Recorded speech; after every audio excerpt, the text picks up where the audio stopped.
Kaya kung madatang tayo ng Panginoon na nagkasala, pagbalik ng Diyos, pag-rapture, wala ng repentance. Kaya habang wala pang rapture, church, habang buhay pa tayo, huwag kang lumayo sa devotion, sa prayer of repentance. Lord, nagkasala na ako kanina.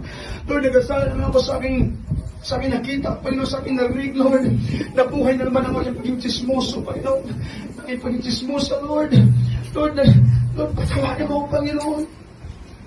Huwag natin hayaan na lulubog ang isang araw na hindi natin hingin ng tawad sa Panginoon. Ito sabi ng amen? Nasa presence ng Lord, wala ng repentance, church. Wala ng baptism in Jesus' name that time.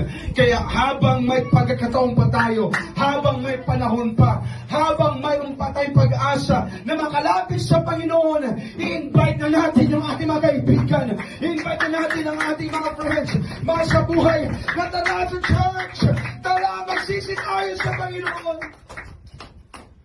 Palapakan natin ang Diyos. Salamat sa Diyos, tinuruan tayo ng salita ng Panginoon na hindi pala yun ang dapat natin na gawin ng pagsisisi. Dahil ang totoong pagsisisi sa Panginoon, binabago natin ang ating kaisipan, binabago natin ang ating mga puso, binabago natin ang ating lifestyle. Sabi ng 2 Peter chapter 3 verse 9, ayaw ng Diyos na may mapahamak, kundi nais niya na lahat ay magsisi. Ayaw talaga ng Diyos na may mapahamak na youth, na may mapahamak na tatay, na mayroong mapahamak na nanay, kabataan.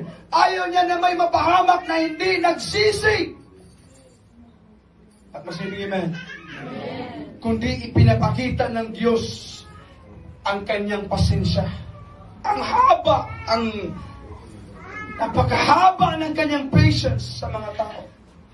Ilang beses sinaktan ng Panginoon. Ilang beses sinaktan ng mga tao ang puso at damdamin ng Diyos. Ilang beses sinaktan ng mga tao at hindi nag-obey sa salita ng Diyos. But still, binubuhay pa rin ng Diyos hanggang ngayon.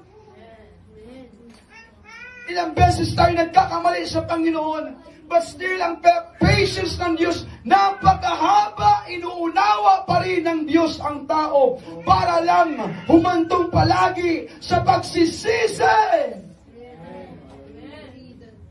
Bago pumunta si Jesus sa kanyang buhay sa sementeryo, inubos niya ang lakas muna sa ministeryo. Kaya huwag tayo papayag ng buhay natin simula na tayo pinanganak. Ang punot-dulo at hangganan ay sementeryo lang na yung buhay na ito hindi natin na ipagamit sa ministeryo, mga kapatid. Are you there? Kaya ating unawain ang pagsisisi ay dapat na maging ugali natin. Kaya kung nanampalataya tayo, amen, na mag-duplicate, mag-grow, magkaroon tayo, mag-manifest, mag-materialize yung ating visions and missions sa ating panampalataya lamang, useless yun. Pero kung gagawin natin in action, mangyayari lahat ng ating mga prayers sa Panginoon. At yun yung nais ng Diyos sa buhay natin. Na ngayong taon, sister, ngayong taon, nanay, tatay, young people, magdadala ka ng mga tao, mga kaibigan mo, amen, naturuan natin sila na magsisi at sila tumanggap sa Panginoon upang hindi sila malatnan ng trahedya, ng kapahamakan, na mamatay ang isang tao na hindi nakalapit sa Panginoon. Hindi lahat ng paghirap ng isang tao ay direktang bunga ng personal na kasalanan. Look at Job. Perfect ka siya eh. Ito sabi amen. God found Job perfect in the sight of God.